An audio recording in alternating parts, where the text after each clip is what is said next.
Quand les gens, quand des pays se dirigent, quand les natifs, les autochtones,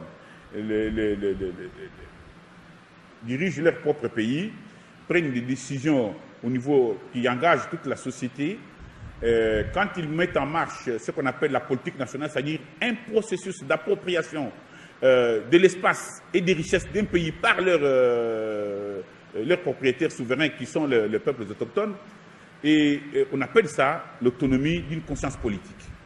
Alors quand un peuple n'est pas capable de prendre des décisions qui engagent sa vie, qui n'est pas capable de faire une politique, n'est-ce pas, nationale, qui permette au peuple de profiter des richesses de leur pays, alors on parle là d'une conscience hétéronome. Il faut s'interroger comment un peuple comme nous, 70 millions de personnes, sur un espace aussi grand qu'un sous-continent, doté de richesses assez fabuleuses, avec du soleil toute l'année et de la pluie, nous pouvons devenir tout d'un coup comme ça, n'est-ce pas, les esclaves de nos voisins, les esclaves d'autrui. Et comment ce processus a eu lieu? Parce que ça serait une erreur méthodologique de penser que cela s'est fait en une année, en un jour, en une décennie. Non. C'est un processus long et lent de décimation de la conscience politique autonome d'un peuple qui a commencé depuis, disons, un siècle. Moi, je prends le temps d'un siècle, c'est-à-dire depuis Léopold II jusqu'à ce jour. Et qu'aujourd'hui, nous sommes arrivés dans ce qu'on appelle la période de grandes contradictions fondamentales qui apparaissent devant tout le monde. Et si nous ne les cassons pas, ces contradictions vont nous avaler. Donc, qu'est-ce qui s'est passé? Comment se fait-il que, 50 ans après l'indépendance, les Congolais se retrouvent dans une situation de dépendance, dans une situation, n'est-ce pas, d'esclavage sur leur propre pays, dans une situation de vassalisation, et qui ne s'explique pas? Qu'est-ce qui a fait que nous avons perdu notre mémoire en tant que peuple pour nous diriger, pour nous prendre en charge, pour faire des exigences? Je pense qu'il faut comprendre ici trois petites choses.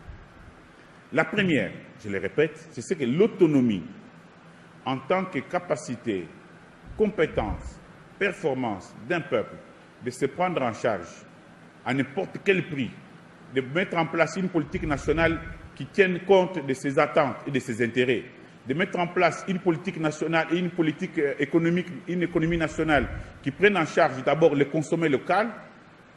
Cette conscience politique autonome a pour source centrale la conscience historique. Frédéric l'a dit, c'est la conscience historique qui est la colonne vertébrale de la conscience politique autonome.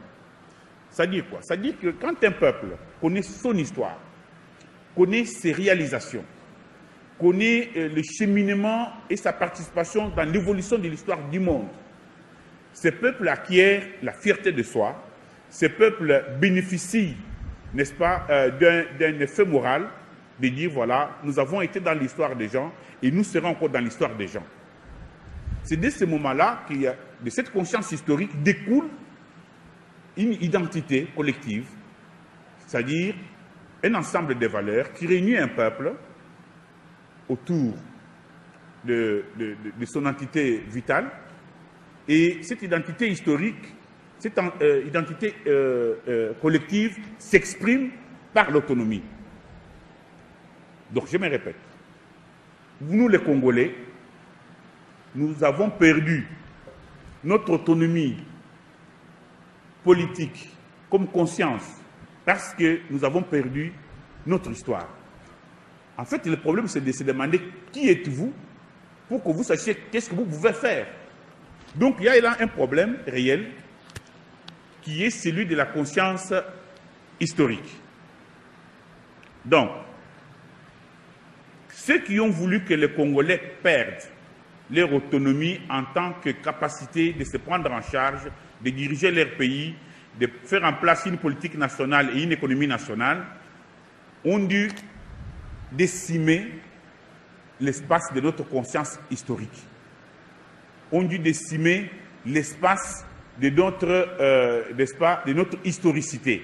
Et c'est en jouant sur ça que petit à petit, le Congolais a fini par perdre, n'est-ce pas, de lui-même, par perdre son image de lui-même, par perdre de lui-même une image positive. Parce que qu'est-ce que vous voyez au Congo aujourd'hui? C'est un peuple, n'est-ce pas, qui a de lui-même une image très négative. Et cette image très négative, cette autoperception négative influe totalement sur sa façon de vivre, sur sa façon de concevoir le monde, sur sa façon n'est-ce pas, de faire les affaires. Et c'est ça ce qui crée le problème. Je vais vous l'expliquer, je vais en parler doucement, je vais y aller doucement et on y arrive. Donc, qu'est-ce qui a été détruit? C'est la conscience historique du peuple congolais en tant que peuple qui a une identité collective, qui a une solidarité collective, et en tant que peuple qui a des ambitions collectives. Donc, c'est cette identité qui a été détruite. Oui. Et ça a commencé à partir de Léopold II en 1885. À la conférence de Berlin, quand Léopold II prétend qu'il y a un État indépendant au Congo, en fait, il n'y a pas d'État indépendant. C'est qu'il y a un État esclavagiste. Pendant 13 ans de la période léopoldienne, Léopold II va installer au Congo des violences brutes. Les mains sont coupées pour un verre de veillard, les gens sont tués, les femmes sont prises en otage, les hommes sont pris en otage pour produire, et il va mettre sur les hommes congolais, sur nos ancêtres congolais, n'est-ce pas, toute la consommation de l'administration et toute la consommation de l'armée. Ce qu'il faut dire ici est que quand les grandes violences cycliques empêchent une population de revenir sereinement sur elle-même, empêchent une population de s'approprier mentalement et physiquement de son espace vital qu'est le Congo. Donc, toutes les violences que Léopold II a ourdies, perpétrées pendant toute la période allant de 1885 à 1808, avaient pour fonction de ne pas permettre aux Congolais de s'approprier de leurs terres, de s'approprier de leur espace vital. D'autant plus qu'à la conférence de Berlin, un principe a été levé, accepté par tout le monde, que le Congo est une terre de commerce international. Et comme terre de commerce international, il ne doit pas apparaître là-dessus des velléités, des nationalités, des nationalismes, c'est-à-dire des gens qui diront que cette terre nous appartient, nous devons en profiter. Il fallait éviter qu'au Congo ne naissent de telles velléités. Et c'est à partir de ce principe fondamental que tout va être mis en œuvre. Sous Léopold II, pendant 13 ans, il va tuer, il va bannir les gens. Vous savez que quand on fait des bannissements, c'est-à-dire on prend des chefs locaux, on les amène, on les change des espaces, c'est-à-dire on les coupe de leurs sources vivifiantes, qui sont leurs terroirs, et on les amène dans un autre terroir qui ne leur appartient pas, et ils ne peuvent plus communiquer avec les ancêtres. Donc, à partir de Léopold II, quand Léopold II laisse le Congo à la Belgique, il y a une phrase qui est utilisée pour qualifier le Congo. On parle de l'empire du silence, c'est-à-dire un espace où les gens ne réclament jamais rien, où les gens, sous un esclavage tout à fait rigoureux, mais sont contents d'être sous cet esclavage. C'est ça le paternalisme. Et la Belgique reprend le flambeau à partir de 1908 jusqu'en 1960. Qu'est-ce que la Belgique va opérer? Là, la déstructuration de l'identité congolaise devient plus féroce. Elle est mécanisée. Elle devient plus assise. Comment? Parce qu'en fait, les Belges ont compris que pour maîtriser les Congolais, il faut le savoir, il faut les rappeler aussi que malgré la violence de Léopold II, il y a eu beaucoup de révoltes, n'est-ce pas, pendant cette période, les Kandolo, la colonne de Danis. Donc, malgré la violence de Léopold II, qui n'hésitait pas à tuer, à couper les mains, jusqu'en 13 ans de gestion léopoldienne du Congo, il y a eu 10 millions de morts. C'est ce qu'on appelle l'Holocauste oublié. Mais aussi, les Congolais de ce temps-là n'ont pas eu peur. Ils se sont battus. Les Kandolo ont fait une véritable révolte. La colonne de Danis avait une véritable révolte. Les Saliboko, les Msiri et les autres se sont battus. Alors, pour mettre fin à ça, quand les Belges prennent la gestion coloniale du Congo, ils disent qu'il faut détruire la mémoire historique. En fait, c'est quoi? Ils se sont rendus compte que malgré une administration lourde, malgré une armée féroce, il est resté au peuple colonisé, n'est-ce pas, une force incroyable, c'est-à-dire son imaginaire, c'est-à-dire sa mémoire collective, sa mémoire historique. C'est une mémoire qui, dans des conditions de colonisation, agit comme une mémoire alternative et pousse les gens, pousse le peuple à se révolter, à refuser les conditions du joug. C'est ainsi que les Belges vont mettre en place tout un système pour déstructurer cette mémoire collective, en commençant par les tueries des chefs locaux. Vous savez, beaucoup de chefs locaux sur l'espace qu'on appelle le Congo ici ont été assassinés parce qu'ils étaient tout simplement des détenteurs des pouvoirs et des connaissances endogènes.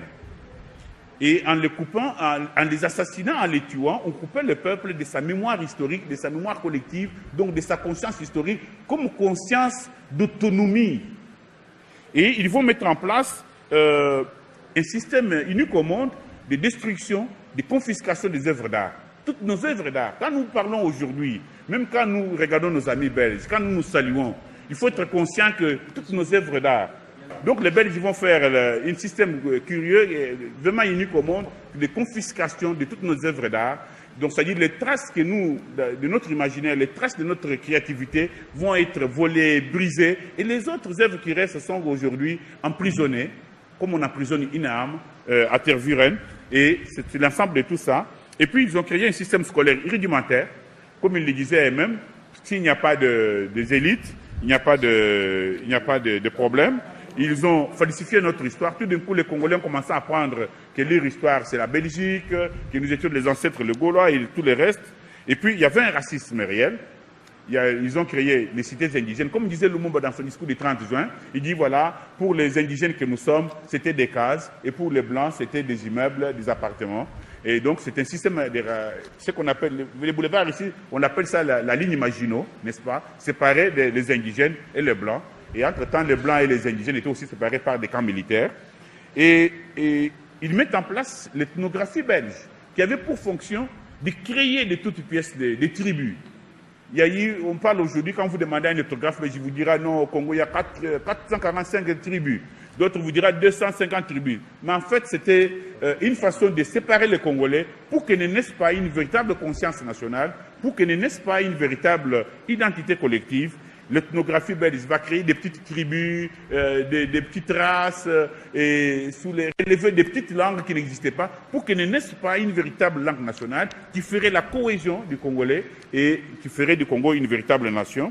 Et puis après, ils vont créer la classe des évolués, les évolués qui sont en fait des individus, des messieurs, à qui les Belges disent, voilà, vous êtes supérieurs aux autres Noirs, mais vous n'êtes pas au niveau des Blancs. Donc, vous pouvez jouer la classe charnière. En fait, c'est à partir des évolués, c'était une classe créée de toutes pièces pour, n'est-ce pas, continuer l'œuvre de la colonisation après l'indépendance. Et il est à signaler, c'est très important, que pendant de 1885 jusqu'en 1957, les Congolais n'ont jamais été associés à la gestion de l'État.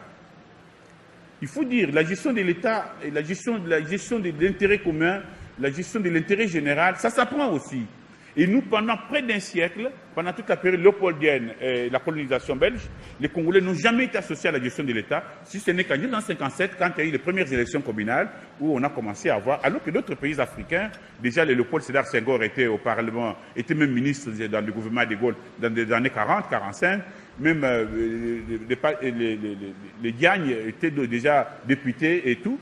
Donc au Congo, même au Rwanda, ici, il y avait déjà des Kachacha, il y avait déjà des assemblées dans les années 50. Au Congo, non. Ce qui fait que, qu'est-ce que cela a donné comme résultat? Nous avons attendu trop longtemps au Congo pour avoir des véritables politiques et des véritables partis politiques. Vous vous imaginez que le premier parti politique national congolais est créé au mois d'octobre 1858, donc pratiquement un siècle après la colonisation. Donc c'est le parti, le MNC. Donc la difficulté, ça démontre qu'il n'y a pas eu de grande cohésion, l'identité a été pratiquement déstructurée, l'autonomie aussi, et quand même le parti politique a été créé, les Belges ont fait beaucoup de problèmes aux nationalistes et tout ça. Mais voilà, je crois que leur force aussi, c'est qu'après l'indépendance, ils se sont préparés pour garder la mainmise sur la société congolaise. Et là, ils ont utilisé 5 stratégies. La première, c'est les Belges nous ont doté d'une loi constitutionnelle, d'une loi fondamentale qui était porteuse de conflits, conflictuogènes. La deuxième, c'est qu'ils ont donné le pouvoir aux évolués, c'est-à-dire aux gens préparés par eux pour occuper ces fonctions. Et ces gens, on l'oublie parfois, que quand Lumumba a été tué le 16 le 17 janvier. À partir du 18 janvier, les Belges ont organisé des vols charters qui ont pris les enfants de tous les évolués qui étaient ici. Les enfants de Mobutu, Nendaka, sont tous partis en Europe en ce moment-là. Et ils ont dit, voilà, vous avez tué Lumumba, c'est fini. Maintenant, pour vous remercier, nous prenons l'éducation en main de vos enfants et vos enfants vont diriger le Congo plus tard. Posez la question à tout ce monde. C'est en 61 en janvier que tous les enfants sont partis en Europe par des vols charters organisés par les Belges. Posez-vous parfois les questions de savoir pourquoi est-ce qu'une grande nation comme la Belgique peut louer la maison de Bomboko de 60 jusqu'à ce jour comme ambassade. Tout ça, ce sont des prix, des choses qui ont été données. Et vous trouvez des gens comme les Kalonji Moulopé, sans sous des argentés, avec des immeubles à Liechtenstein. Mais tout ça, ce sont des choses que les Belges ont données aux Congolais, qui ont les idées évoluées, qui ont continué à prendre le pouvoir à travers le groupe de Mbinza. Et ils ont... j'ai parlé de la loi fondamentale, des évolués, et puis ils nous ont doté d'une armée, la force publique qu'ils nous ont laissée, ce n'était pas une armée républicaine, c'était une armée d'occupation, c'était une armée de mercenaires qui était faite pour la colonisation, et dès que nous l'avons gardée, sans changer des choses, cette armée a joué le rôle à notre défaveur. Donc il y a un ensemble de choses qui ont été faites pour vous dire que